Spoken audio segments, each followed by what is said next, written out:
En la ficha de una remesa vamos a encontrar su número, una numeración correlativa automática que genera la aplicación, la fecha de envío, que en principio es la fecha con la que se genera, y la fecha prevista para el abono en el caso de presentarla hoy en el banco.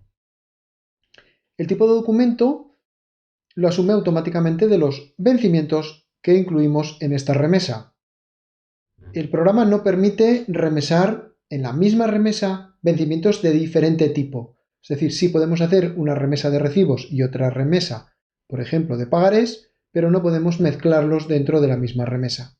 Tampoco podemos mezclar vencimientos que sean de diferentes normativas. Es decir, que podemos remesar recibos de normativa B2B en una remesa y si queremos remesar recibos de una normativa, por ejemplo, Core, pues haríamos otra remesa diferente, pero no mezclarlos en la misma. Y por último está el banco por el que se envía la remesa. En este caso es la cuenta auxiliar del banco la que queda asignada a la remesa. Este check de abonada se va a calcular automáticamente cuando todos los vencimientos estén abonados. O también podemos marcarlo nosotros manualmente si en un momento dado queremos hacerlo. Y el check que sí tenemos que marcar nosotros manualmente es si queremos indicar que esta remesa es al descuento.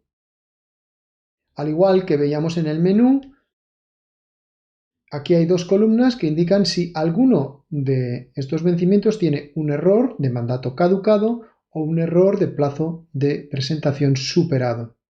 Además, la columna primera lo que nos indica es que es la primera vez que remesamos un vencimiento de este cliente en este banco. Esto lo hace automáticamente el programa y lo controla para generar el fichero y que sea válido para el banco, ya que tendremos que especificarle en el fichero que se envía al banco que es la primera vez que trabajamos con ese cliente, ya que en ese caso es importante introducir los datos del mandato correspondientes a ese cliente. Una vez que tenemos ya los vencimientos en la remesa, tenemos aquí el total de la remesa y debajo los 5 botones que nos van a permitir hacer diferentes acciones. Por ejemplo, si nos hemos equivocado, podríamos seleccionar uno o varios vencimientos y quitarlos de la remesa. También podemos imprimir la remesa y se nos genera un documento con ese detalle que es muy similar a lo que estamos viendo en pantalla, con los vencimientos que se remesan.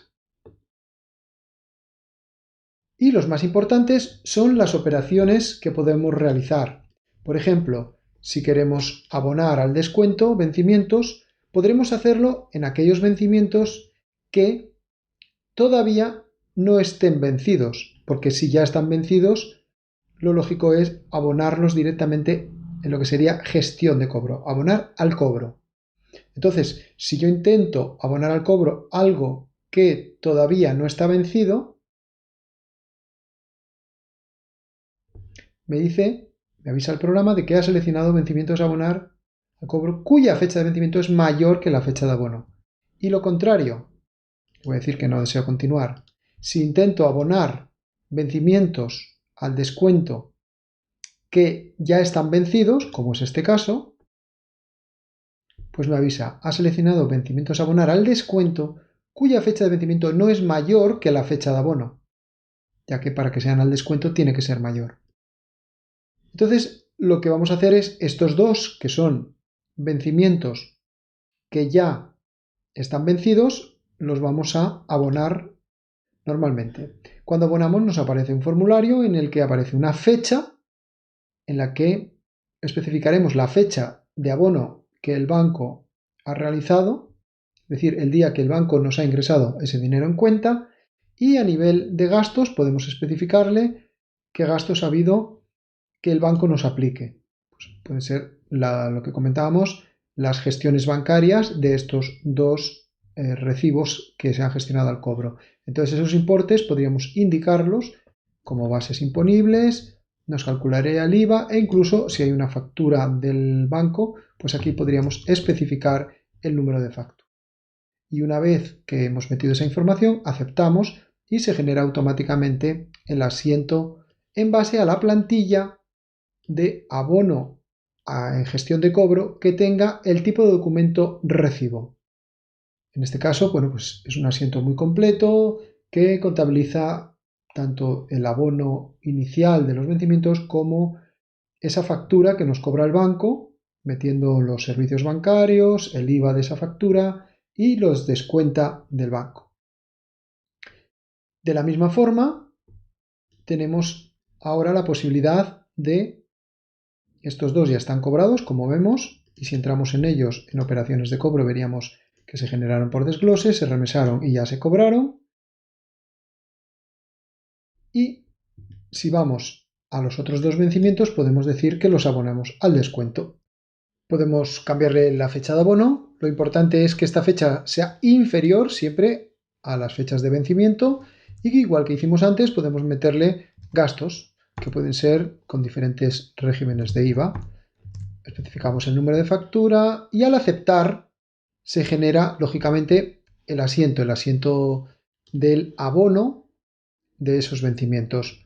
Vemos que es bastante largo el asiento porque va vencimiento a vencimiento. En este caso, el asiento que tiene especificada la plantilla del recibo para abono al descuento, pues es así, va pasando el saldo de cada vencimiento a una cuenta específica de efecto girado al banco, luego hace el cobro.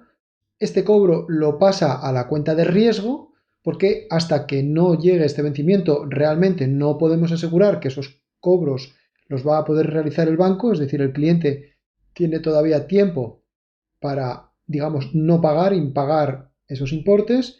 Y por último está lo que es la factura de los gastos y comisiones que el banco nos realizaría, ¿no? Pues con esto tendríamos el asiento ya generado, tanto los asientos del cobro como los asientos de abono al descuento, pero supongamos que en un momento dado llega la fecha de este primer vencimiento y el cliente no lo paga, lo devuelve. En ese caso yo puedo marcarlo y usar la opción de impagar. Diría en el momento que lo impaga, que podría ser por ejemplo pues el 30 del 10 o el 2 del 11, y también un impago suele tener lógicamente unos gastos, etcétera, y una factura, y al aceptar pues se genera el asiento del impago.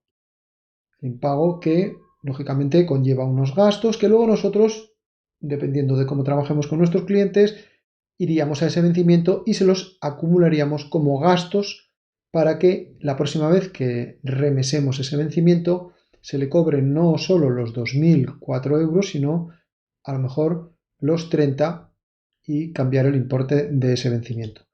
De esa forma, bueno, pues podríamos entrar aquí y decirle que esos 30 se los vamos a cobrar. Y al aceptar, pues ya nos quedaría como importe pendiente de ese vencimiento 2034.